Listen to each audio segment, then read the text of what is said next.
Hello,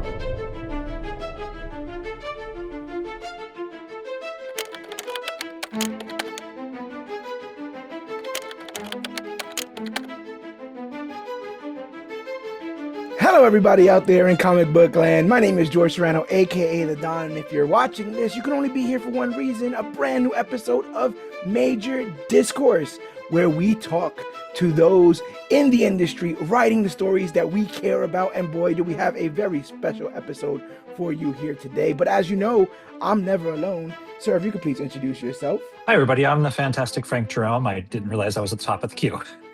Yeah, he too. Frank is here. Other sir, if you could please introduce yourself. I'm absolutely Asa. Absolutely, Asa and Fantastic Frank are here, and they're here for a special reason. Because, ladies and gentlemen, with us today we have the mastermind behind Mutants and Masterminds, the multi-time award winner, the king of the Copper Cauldron, the savant who created the Silver Age Sentinels, the righteous writer with a ridiculously robust RPG resume. It's an absolute delight to introduce you to the king of D20 in our books, the spectacular Steve Kenson. Steve, how the heck are you? I'm great, thank you. That was quite a lead-in. Yeah, hopefully I didn't start too big. No, but we are super no pressure to have you. Right. Yeah, super stoked to have you. Yeah, no pressure at all. But delighted to be here. Awesome. We're here to talk about the fourth edition of Mutants and Masterminds, but also just your career in general. I know the gentleman to my right and left or down, I forget how this orientation works, are tremendous fans. But I guess as a little bit of an icebreaker, I'm a little bit of a neophyte to this world that you have built an entire career in. And for a comic book fan who's never picked up a 20-sided die before, what's your elevator pitch to a total beginner on why you dig tabletop RPG, or why you think it's the ultimate way to experience, let's say, a superhero story? Well, I don't know if it's the ultimate way, but it is a great way to experience a superhero story. And it is the ultimate appeal to those of us who have had those endless who'd win conversations. You know, it's the opportunity to get together with your friends and make up a bunch of your own superheroes, or in some cases to play superheroes you know from your favorite comics, and to play those stories the way you wanted to do them. My superhero, if I was a superhero, I would have done this. Well, in a superhero game, you can finally get a chance to do that the way you want to. And that was always the appeal for me. When I first started playing role-playing games, I was a big comic book nerd before RPGs. I started reading comics in earnest, like monthly, when I was 10, and I started playing RPGs a couple of years later. And so when I first discovered there were such a thing as superhero RPGs, I was like, yes, it's my chocolate and peanut butter, together. And it was an opportunity to, just do all the stuff from comics I wanted to do. That sounds awesome. When it comes to something like this, I mean, you have about over 30 years in this business. Yeah. What did you just feel sort of a void that you could fill? Did it start with you just kind of wanting to be in the world? Or did you kind of see an avenue in which you can fulfill some of the stories that you wanted to tell, create the characters that you wanted to create, in starting this journey? Well, when I first got into the industry, it was just as a giant fanboy. I was very active in the dark ages of the internet in the early 90s, and was very active in a lot of my favorite games, fan forums and that sort of a thing.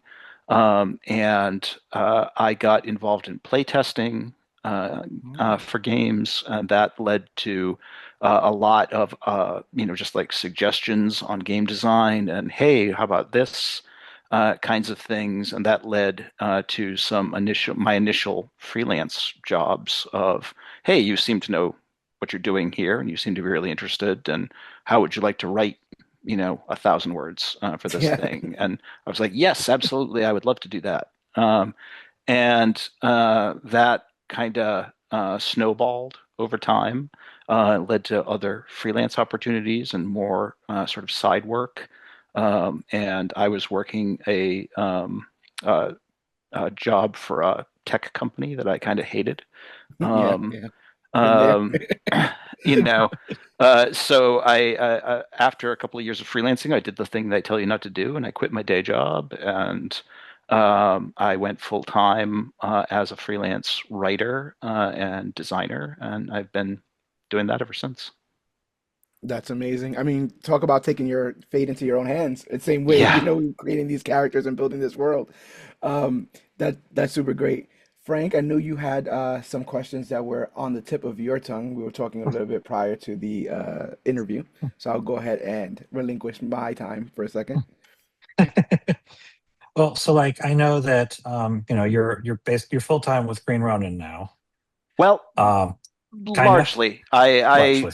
yeah, I mean, I technically do part-time hours with Green Ronin because I have so many other projects going on. I have my own Patreon and my own small publishing and print. I help run a new age publishing and print with my partner, and so I've got a lot of other irons on the fire. But Yeah. yeah, most of my design work is for Green Ronin these days. Okay. So like with first edition Mutants and Masterminds when you started this whole thing, Hmm. um, I saw a story, an interview you'd done before where you said that Freedom City actually came first. Like you had made Yep. that for something else and used that to basically get the gig to make the rules. Yeah, that's pretty much how it ended up. I started designing Freedom City as a freelance project for another publisher, and as they sometimes do, that project fell through. And the publisher was like, "Yeah, we're not doing this thing." And so the work I had done so far reverted to me, and I just kept kind of working on it as a hobby project. Because, as I said, I'm a giant superhero nerd, so it was just like me playing around with my own like love letter to superhero comics and like the stuff that I liked. And uh, it was fun for a while, just as a thing. But I was lamenting to Chris Pramus, who was the president of Green Ronin, when we first got to know each other, and I was doing some freelance work for them, that I had this whole big, book that I had written basically, but I had nowhere to pitch it because there weren't any active superhero games being published at that time. This is right in the early 2000s. The only one was Silver Age Sentinels, which I did a little design work and background work on. But they already had a very active setting of their own they wanted to use. And so I was like, I've got this book and I've got nothing I can do with it. And Chris was like, well, can I read it? And I was like, sure. Sent him a copy. And he got back to me and said, well, I'll tell you what, it's really cool. What if we do a two-book deal? Would you be willing to design a superhero game? Because this was the Wild West of the D20 open game license period where people were just doing everything. And I was like, okay, and he's like, well, we'll do basically a two-book deal. You'll do the game book and we'll do your setting book, and we'll see how it goes, you know. And I was like, all right. So I did. And, now, 25 plus years later, we're doing a fourth edition of that game, so it's doing okay. Real quick, what would you say was the reason why there was such a lack of superhero RPG games? So was that just a market people didn't think could be Yeah, something big? I think that it was just the way the market kind of ended up at that particular time. Superhero games tended to be licensed. There were a couple of really venerable superhero games like Champions and Villains and Vigilantes that had been around pretty much forever, that had their own small fan bases. Hmm. But even those games were largely out of print at that particular time. Okay. Um, And most of the other superhero RPGs were licensed. There were a couple of different versions of Marvel and the like. There had been a DC superhero game for a while, and those licenses just didn't last. Um, so it just worked out that there just wasn't anything at that time. Awesome. Yeah, man. It's a real big thing when you make the thing that you think should exist in the world. I'm Hmm. big on creation in general because and I also feel like if you got great power, great responsibility, if you are a good writer, if you are a good artist, Yeah. and you don't see the thing you want on the shelves, it's kind of your responsibility to make it, or else someone else is Hmm. going to make it, and they may not make it as well, or they may not Yeah. make it with the best intentions. I think that's true. And especially in tabletop RPGs, it's such a co-creative hobby that everybody is sort of a game designer to one degree or another. At the very least, they may not design a whole game, but they're certainly going to design their characters and their backgrounds. And in a lot of cases, the game masters are going to design their whole setting and the like. So there's a lot of creativity in the hobby to begin with. Yeah. Did you know going into this how collaborative it would be? Did you have concessions about the story you had already made that if someone said, "Hey, change this, change that," were you open to those sort of changes early Yeah, I on? was pretty open to it. I mean, I worked with an editor who definitely, as a good editor should, pushed back on some stuff and was just like, "Hey, maybe not," or Right. maybe we could do this differently, or that kind of thing. And that was fine. And like you always do, you pick your battles about that. Of this is really important and we shouldn't change it. And oh, yeah, right, maybe that's better or in some cases, I don't really care. So sure, Right. whatever. In some situations, but the thing with role playing games, particularly, is the challenge of how much story you include, because the whole point of an RPG is for the players and the game group to create the story themselves as they play through it. So you're kind of creating the potential, the outline of a story. You're creating the here are your starting points, and here's sort of the way you can progress, but maybe you're not going to go that way. And it's the trick of as somebody said, it's like writing a book with no main characters in it. Oh wow, yeah. That's got it. Yeah, the whole thing feeds on anticipation of what people would want to do or the direction that they would want to take. That's so interesting. Yeah, yeah, Yeah, Uh, so I know the third edition came out in was it 2011, right? yes. And then so I know on the is it Ronin or Ronin? My boss says Ronin, so that's how Okay, I pronounce it. then I dig it. I will I dig defer to you on that. Yeah. So I know on the website it says the fourth edition is due out in the third quarter of this year, correct? Well, we should be releasing the PDF of the Hero's Handbook in the third quarter. The print book will probably come in the very end of this year, beginning of next year. Okay. Okay. Do you want to give us a hard launch date, or is that too much to? I'm kidding. Uh, Sorry. yeah, I honestly couldn't.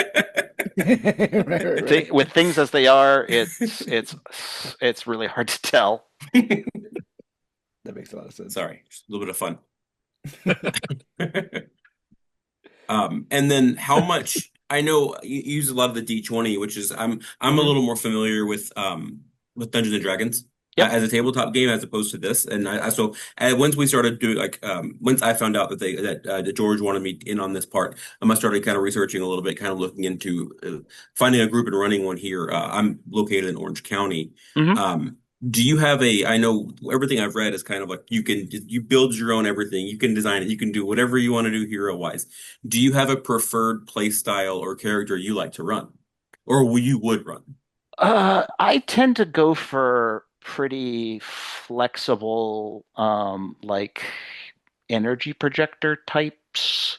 I like characters with like energy control powers. I'm a big, I see the shirt Green Lantern fan, Yeah, for yeah, example. yeah. Characters who have the classic, flight, force field, and energy blasts is a definite go-to for me, especially if I can build it around a theme that gets me a lot of what we call power stunts in Mutants and Masterminds, where you can do some fun, tricky things with your powers.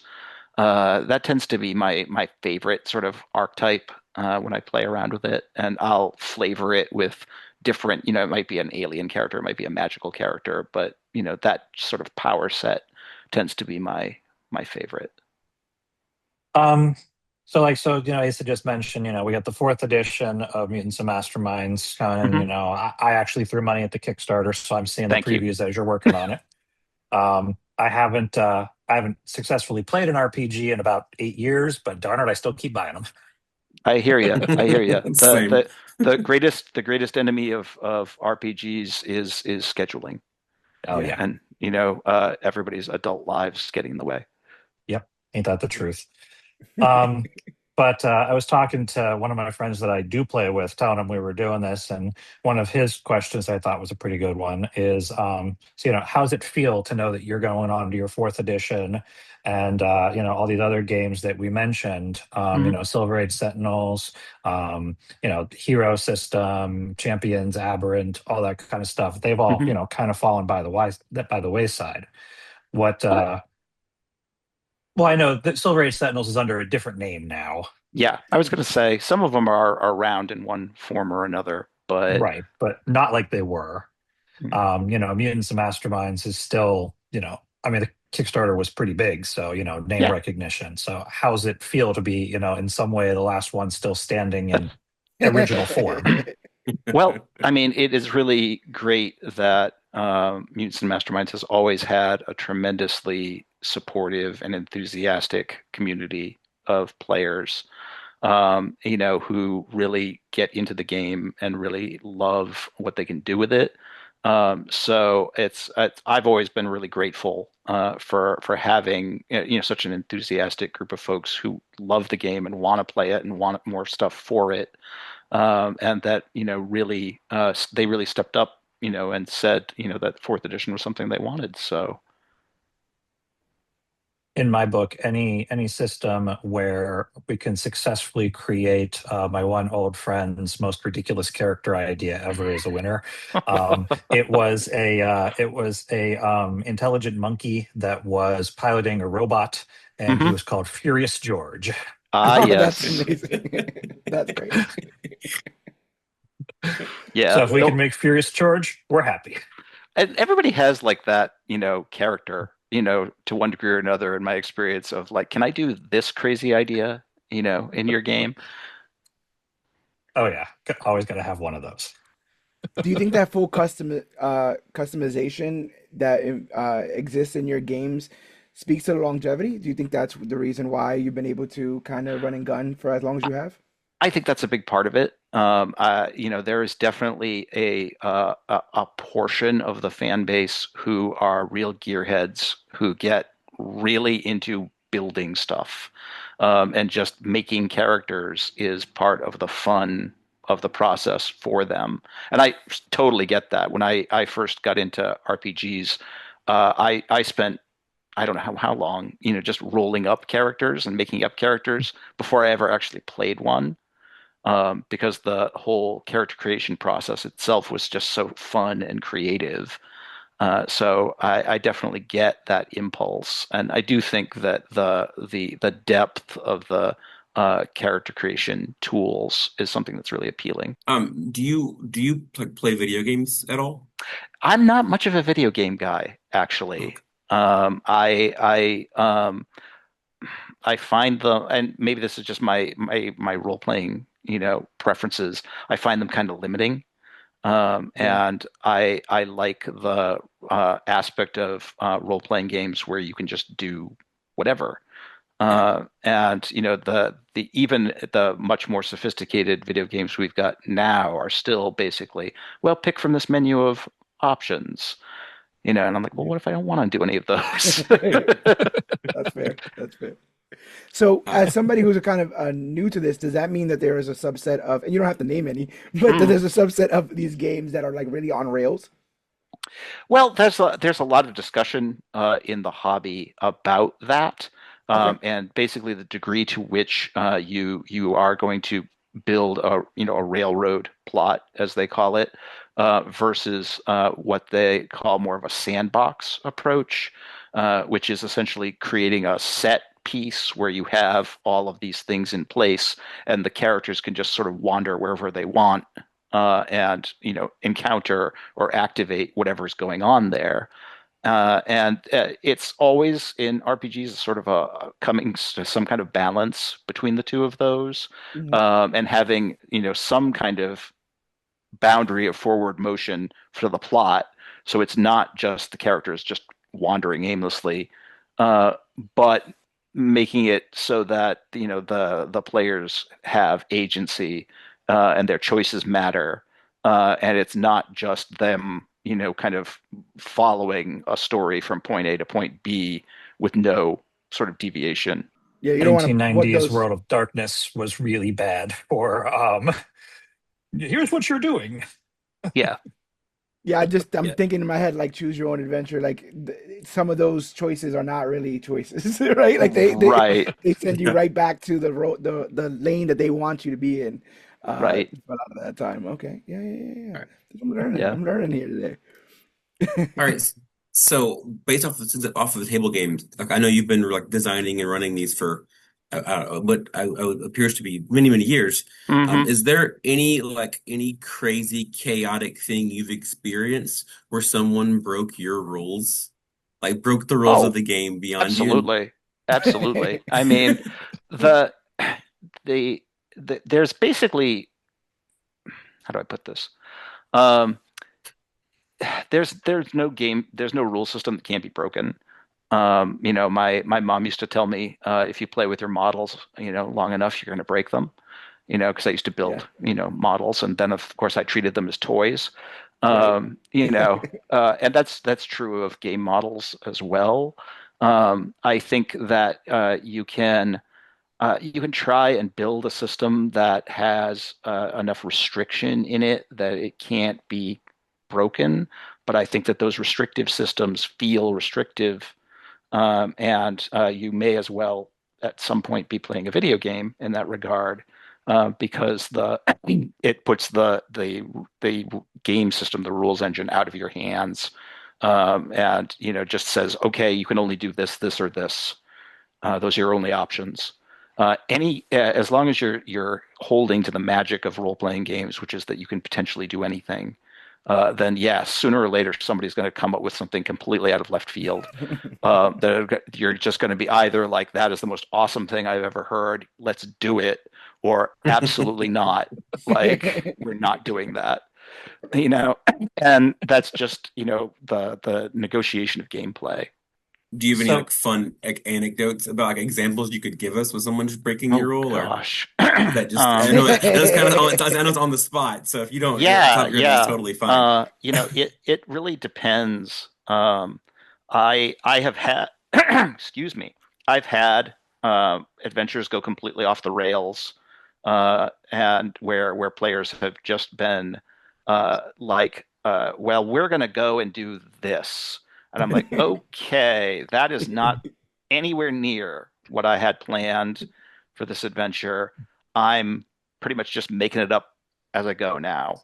And I've definitely had, just complete seat of the pants adventures where I'm just like, okay, I'm just making it all up now. And I've gone with it, and sometimes that goes really well, and sometimes not so well, depending on how creative you're feeling in a given, afternoon. I'm in my game groups, I'm generally the game master. I don't play as much. I'm Mm, more content me to too. run and make the stuff up. I never would have guessed that.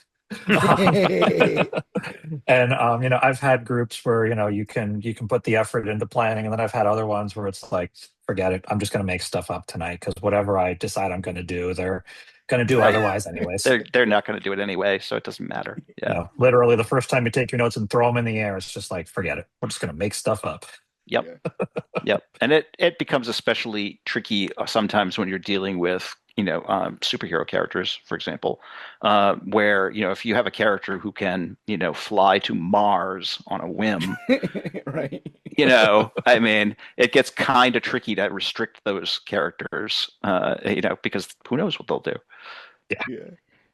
That's so interesting though, because if the like you said, if the goal is ultimately, imagination, creativity, building your own story, Hmm. then that balance of like, um, dang, you guys went off the beaten path, but also you guys being very creative right now and being, Yep. and creating almost a different chapter, a different level, a different layer Yeah, to this absolutely. narrative. That's got to be so interesting to juggle. It Because is. yeah, it would be exciting on some points, but it definitely nerve-wracking if I've written an entire series where they're in the forest and we've not gone to the forest yet, or they decide they want to, like you said, go to Mars. We're nowhere near Yep. Earth anymore. That sounds very challenging. But again, if you are in the spirit of this, it also has to be exciting when people Yeah. take it upon themselves to add layers to something you've created. Yeah. And a lot of that is about, in my experience, is about giving the characters very strong motivations, and not making it quite so that they're just going to be about all the players' random whims, but about, getting for a superhero game, for example, getting the players very on board with the idea of, okay, your characters are superheroes. When, danger threatens, you are going to go and help people, Yes, that kind that of is the stuff. goal. You have a That's job. that's the goal, and getting everybody on the same page, so that, again, if you're trying to play, Justice League Unlimited, and one of your players thinks that this is the boys, I mean, you're going to have a real tone problem. Yes. Yeah. Yeah. So, we've been talking about mutants and masterminds, but talking about, going off the beaten path and the more narrative kind of stuff. You also have the other game, Icons, Hmm. which Yep, is a little more narrative based. It's a little more it loosely is. based on the fate system than the D20 system. Yep. So, that kind of where we're talking about a little more of the players going a little more off the beaten path and thinking a little more outside the box, that actually kind of plays Yeah. into that system a little more. Yeah, Icons came together from a couple of things. It was me playing around with. I'm a big fan of Stephen O'Sullivan, the original designer of Fudge, which is the ancestor of the Fate Of system. fate. Yep. And I have tinkered with that system off and on for many years. And I was particularly interested in the way the system used um, adjectives rather than numbers for a lot of things, so that you would describe, somebody's, ability as great or average or what have you, rather than saying it's a four or whatnot, which I felt appealed to players who were not as familiar with the mechanics of role-playing games, because it gave them something to hang on to in terms of, I can say this character has incredible strength, and that seems, pretty clear. Um, so I was playing around with a lot of that, and I was also really into the idea of randomly creating characters. I got my start. And originally in role-playing games, that was fairly common. D&D, use random rolls to come up with your character's abilities. Villains and Vigilantes, the first superhero game I played, used random rolls to determine what your character's powers were. Um, and I was really interested in that notion of sort of bounded randomness for creating characters, because as I said, although there are folks who are super into the creating tools that you can use to build in a system like Mutants and Masterminds, where you're essentially using this point budget to build every aspect of your character, it's involved, and that's fun in some cases, but for some folks it's not. And while you can work around that with pre-made characters and archetypes and ready-made options and packages and all of that, um, I was interested in let's just roll dice and see what we come up with. Um, and the really interesting aspect of icons was at the game table, because I ran it at a bunch of conventions and other sorts of events. Was having folks, roll up characters like at the start of the game, like we're going to play, let's make up some characters. Um, and having players handed this random set of abilities, and then they had to make a superhero around them.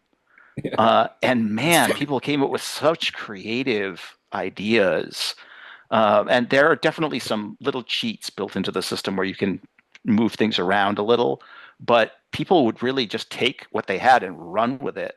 And they would come up with these great and sometimes really off the wall character ideas.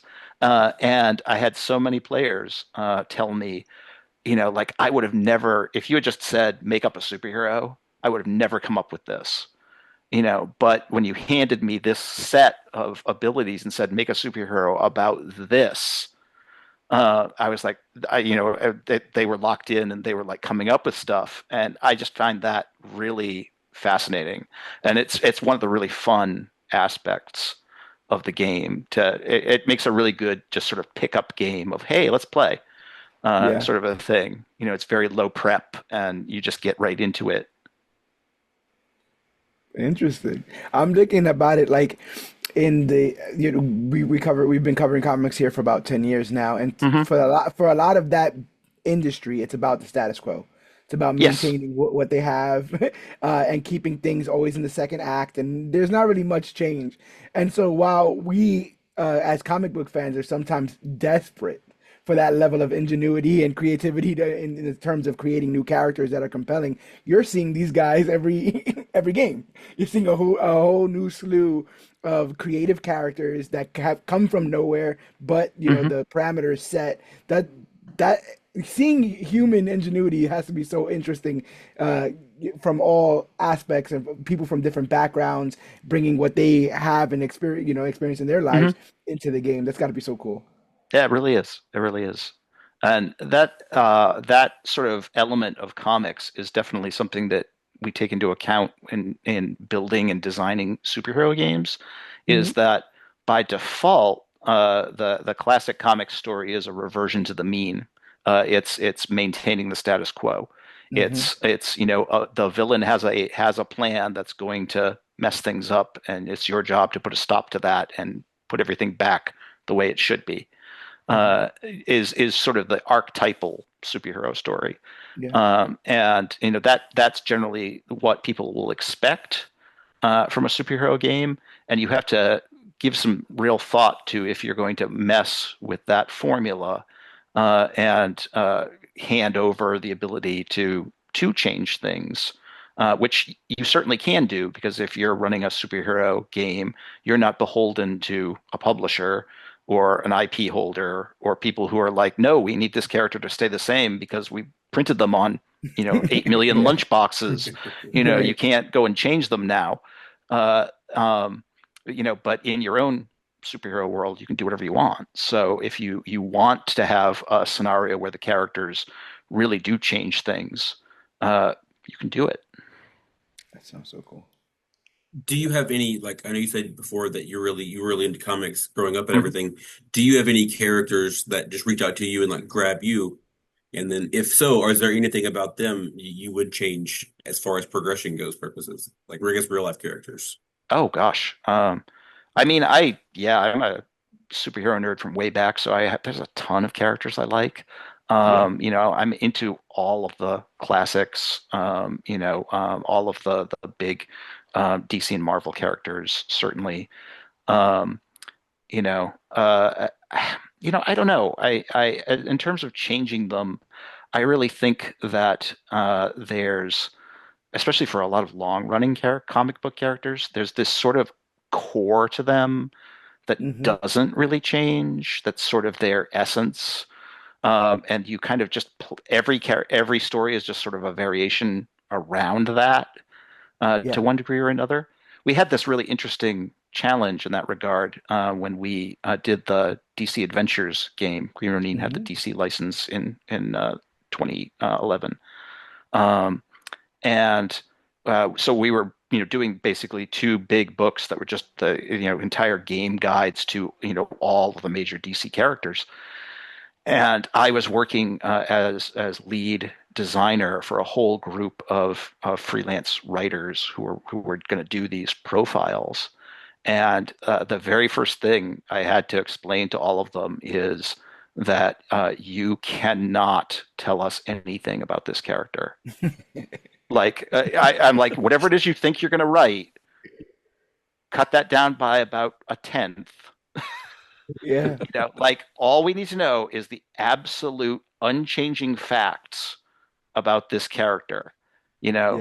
When you write up Batman, we want to know that he's from Gotham, that his parents were murdered in Crime Alley, and that he went and traveled the world and trained with a bunch of people to become Batman.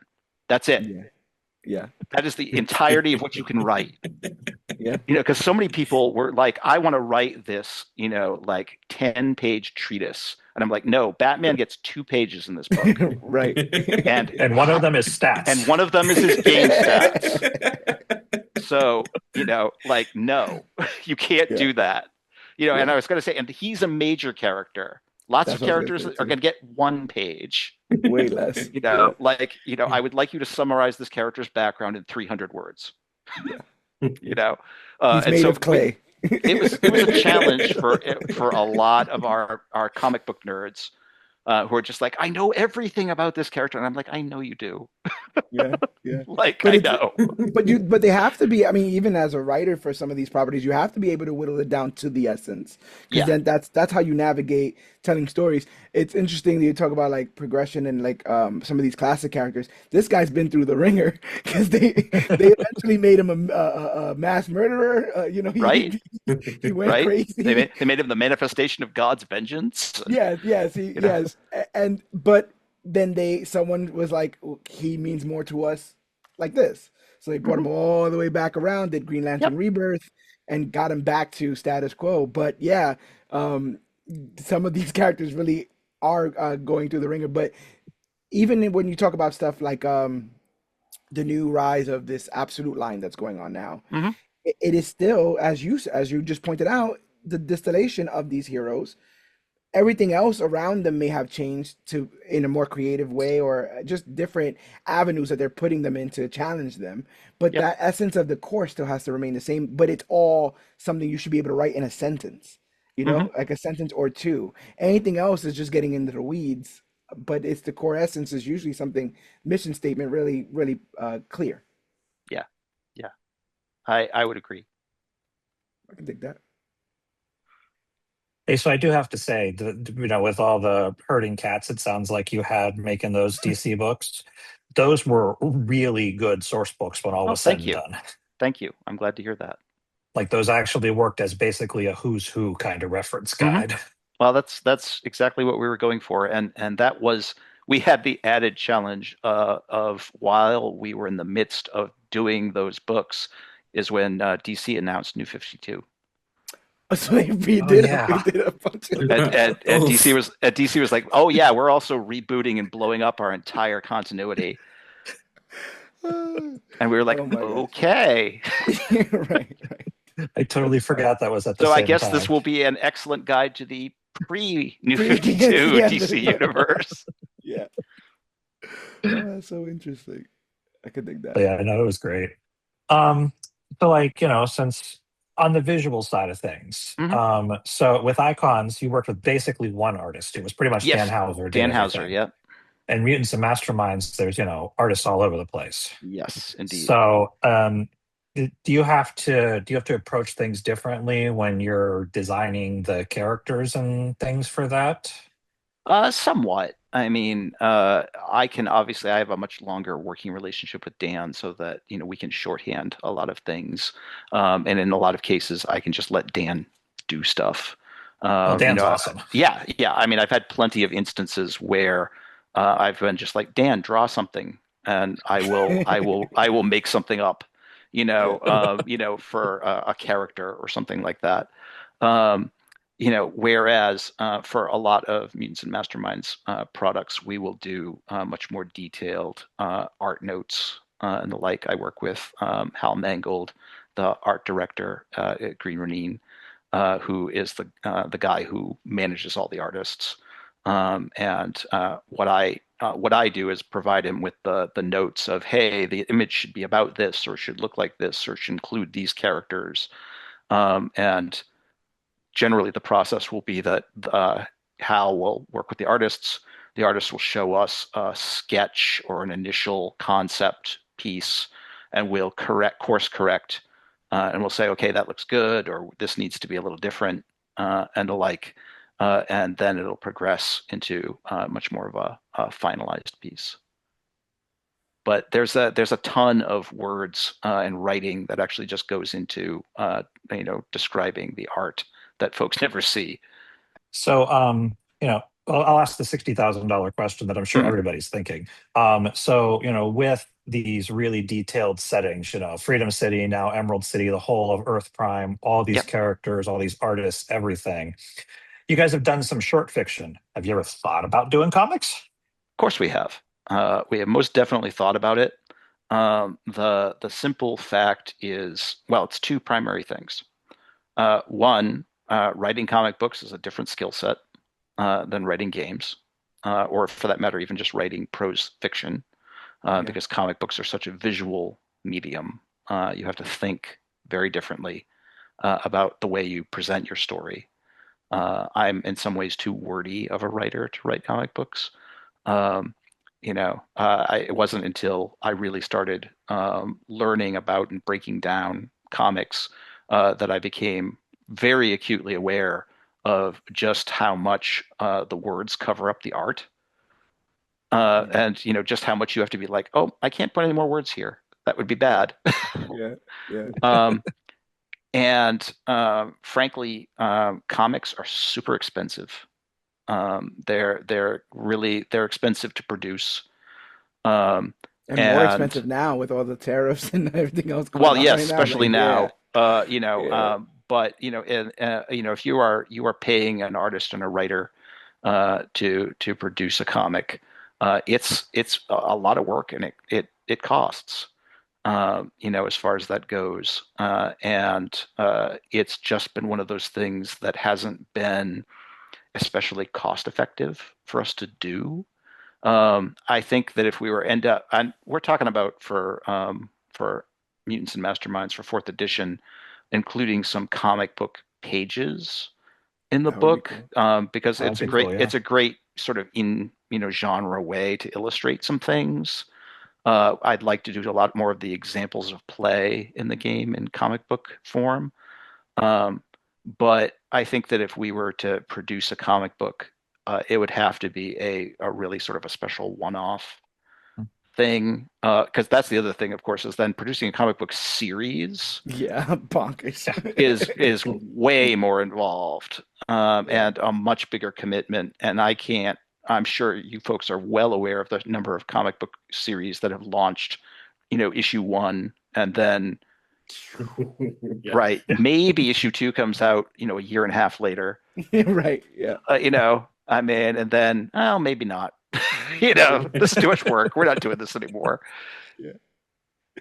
It really speaks Um, to I was reading like as a comic reader, specifically like Alan Moore and Ta-Nehisi Coates, like people who write and then they get Yeah, into the comic space and like Swamp Thing is dense. Like that book is yeah, super dense because Alan Moore took every opportunity he could to write everything he could on those pages. Ta-Nehisi Coates, I love him, but when I got Black Panther, I'm like, this is like almost like homework, right? Like in the yeah, ability, it is a different landscape in how you're supposed to allow the art as well to communicate the same ideas and narrative that you want to, and it takes an incredible amount of trust in the artist and hmm the mechanism of comic of how comics run to be able to discern that information and get that information to your readers. You're right, it's a completely different beast, even yeah, though there's some similarities there. yeah, very much so. Yeah. I just want to throw in, Steve, the idea you said about, doing some like, comic pages, like, Hmm. play examples or something. Yep. That's a really cool idea, actually. If you can find a copy, because I think it's out of print, take a look at the Atomic Robo Hmm. role-playing game. Yep. They do that. They do. They do, and very effectively too. Yes. Yeah, so that's a really cool idea because I love that about that book. Yeah. Yeah, me too, actually. I'm just curious in the sense of like, as somebody, like I said again, who covers comics, it's with the rise of comic book media, Hmm. we often sometimes have gatekeepers, and Yes. I know that role-playing games have gotten this new level of success through media. I mean, you talk about like Hmm. things, and now there's multiple podcasts and video series of people playing. Yep. What is your take on that? Like, are the doors wide open for anybody who wants to do this kind of thing, or do you see certain people trying to get into this space and you're like, I don't know if they're really if their heart's in it? I don't know. I'm gonna definitely date myself in that I'm still trying to get my head around the whole notion that watching that of role-playing games as a spectator sport. Oh Uh, yeah, you yeah, know, yeah, as far as that goes, yeah. I get it to a certain degree. I mean, the streaming shows are very entertaining, and they do a lot of fun stuff. But there's definitely still a certain part of me that's just like watching people play role-playing games. Yeah. Like, okay. Um, you know, and that's another one of those instances where it has really grown from its original start of people streaming games to uh, creating an interesting culture in RPGs that we have to sort of compensate for to a certain Okay, degree because it affects what people expect an RPG to be. Mhm. Um, 100%. and there's a very different experience from producing a show, which people are intended to watch, versus producing a game that people are intended to play. Yeah. And the two things are very related. But people, it's important for us to try and explain to people that your experience of playing this game is not going to be like this show. Yeah. There will be elements of it, but this show has sets and camera people and is often cast with professional actors, Yeah. uh, you know, and they have a budget, which you probably don't. Yeah. But your game will be about you and your friends being really imaginative and occasionally going really goofy and coming up with really weird off the wall stuff. And it's going to end up with a lot of really dumb in jokes that you guys are going to talk about for years. Right, right. I was thinking about as you were saying that that what occurred to me like the show, any sort of streaming show has a different audience, right? Their Hmm. audiences could be the invisible audience on the other side of the camera. Whereas if you're playing with your friends, like they're your immediate audiences. Those people right Hmm. there, that's who you're catering to. On purpose, that's the experience. You want those people to have the best experience out of everyone. Whereas if you are streaming it, it's you're thinking about more about the audience and what their Yeah. interpretation of the events are. Yeah, the unique thing about tabletop RPGs is that the players are both audience and protagonists and actors Yeah, essentially. So they're doing this performance, they're putting this story together for themselves. yeah.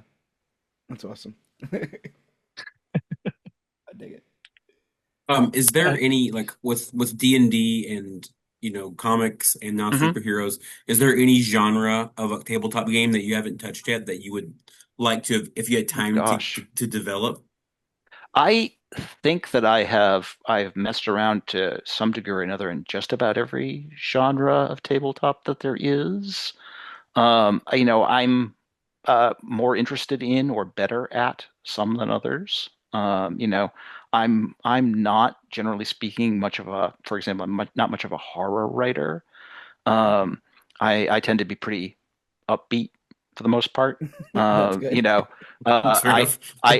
I know folks who are amazing horror writers. And I hope to I try to learn from their stuff, but I don't think that I would ever create a really especially good horror game I can definitely produce, parts of stuff, to someone else's vision, and I have.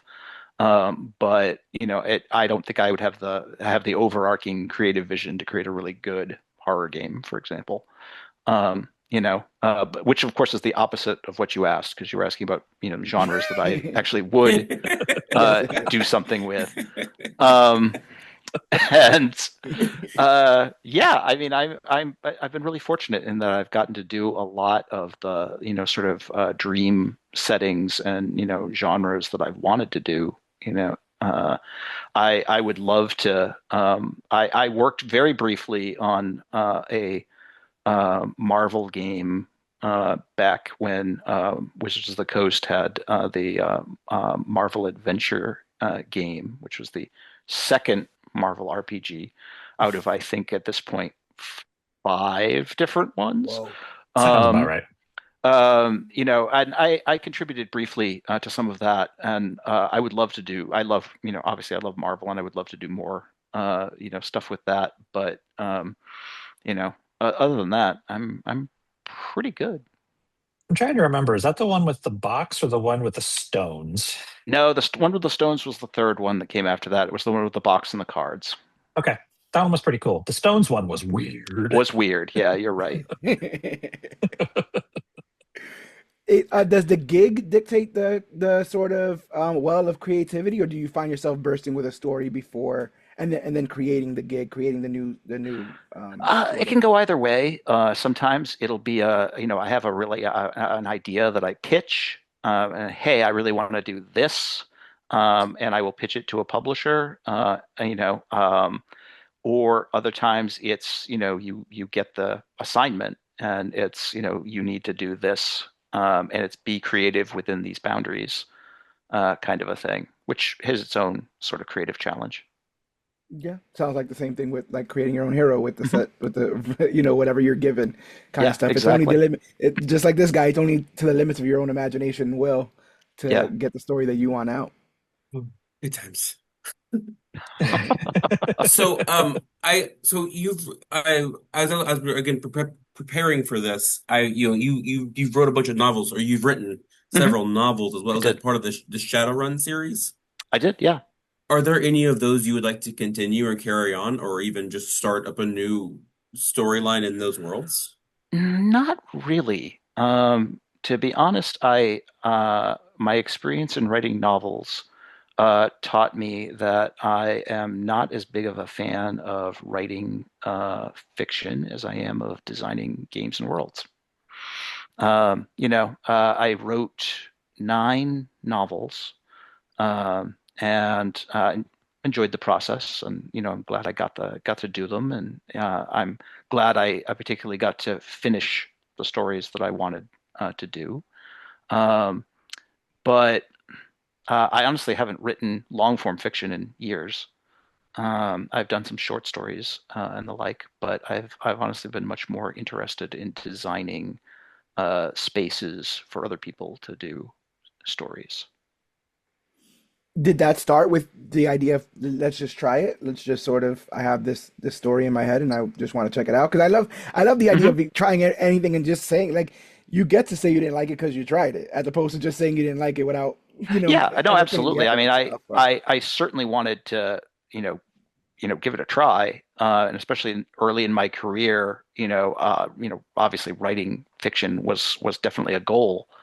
But having had the experience of having done it, I'm like, all right, that was okay. But it wasn't like I found a tremendous passion for it. that's fair. Well, I liked your Shadowrun novels, if it Thank helps. you, thank you. I think I And, still have them. and that's I don't want to.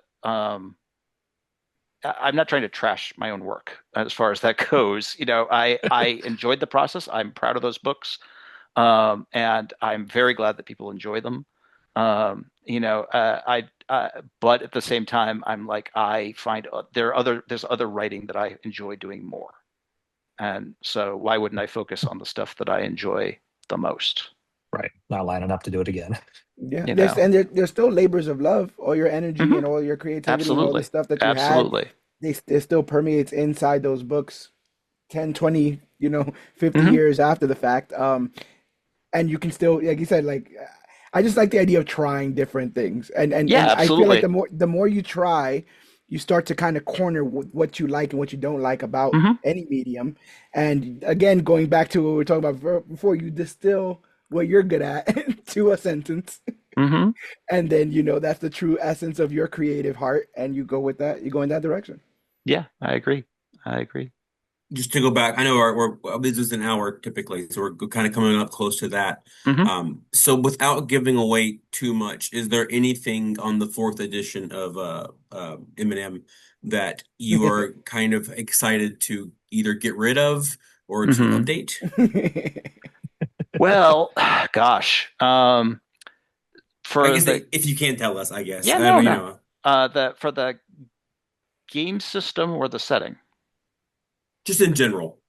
Well, the game system was just about updating a bunch of stuff and being able to implement some new ideas. It was the third edition design was 15 years old. I mean, it needed an update in a lot of regards. Honestly, I am looking forward to revisiting the Earth Prime setting because we are essentially doing a reboot with fourth edition, and it's going to give me an opportunity to go back and revisit a bunch of stuff. Because again, that setting is close to 25 years old at this point, and it shows its age in some places. And there are definitely some spots where I have developed and matured as a creator, and there are definitely some things where I'm like, don't know if I would do that again. Um, so I definitely want to revise some things and rework some things, and some of it is just the advantage of hindsight and that sort of stuff. As anyone knows from a shared universe process, because since I created, Earth Prime, numerous writers have worked on and created characters in it in our supplementary products and the like. Um, a shared universe is just messy Yes. by definition, and so I definitely want to go back in and tidy up a little bit, Yeah. while I can. Yeah. Yeah. Are you still You're going to saying, keep the? Oh, sorry, George. Good. no, I was just saying, like, you say that the previous edition is 15 years old. Lots happened in the superhero space in 15 years. Yeah, Lots right. happened, I mean, the with, whole MCU has happened like in yeah. the space of that time. Yeah, and with it, Yeah. every sort of parody, every sort of deconstruction, every Yep. sort of, this guy's the villain now, this guy's the hero now. So it's really interesting to be able to come back to something that you created when where the landscape has changed so much. Do you find yourself inspired by some of this new media, some of these new comics that have come out in the last 15 years? Like, would you say that this edition is built with those changes in mind, the changes that have happened, I guess, in the overall medium? Yeah, I mean, definitely. Some of it's going to reflect the way comics have developed over the years, and just the way my understanding of comics has gotten deeper since that time. And just going back and looking at a lot of when you look back at any creative thing you've done, especially something that is decade or more old, there's always going to be a certain element of, wow, I was so young when I Yeah. did that. Yeah. And so you just have the advantage of hindsight to be like, I might do that a little differently. Yeah. And to be afforded the opportunity too, right? Like Yeah, not just being like, oh well, I guess that's just how it how that came out. right. Yep. Like I guess that's just what it is. Frank, you want to put a button on this? Um, yeah, so I just want to so with this new edition and the kind of the reboot, are you still going to kind of keep the kitchen sink feel a little bit, I guess we'll call it, because I mean there's a Yes. little bit of, silver, bronze, gold, Iron Age, everything. I kind of looked at Earth Prime as like the forgotten realms of superhero games. It was just, Yes. you turn the corner and there's something.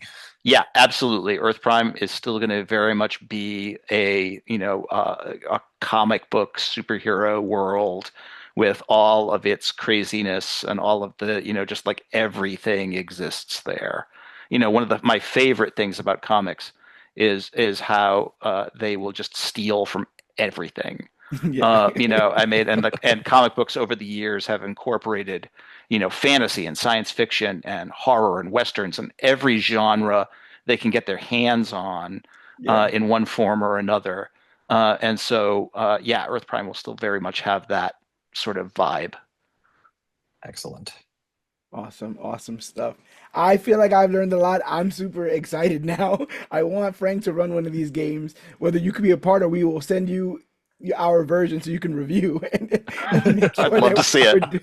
yeah, make sure we're doing everything that we're supposed to. But I just love this idea that you grew in this space, that you made it this huge RPG world. You found your own space to create and craft, and other people just gravitated towards it because they saw the creativity, they saw the collaborative nature, they saw comic books. I say all the time are beautiful but very personal in the sense that Hmm. you are reading it by yourself.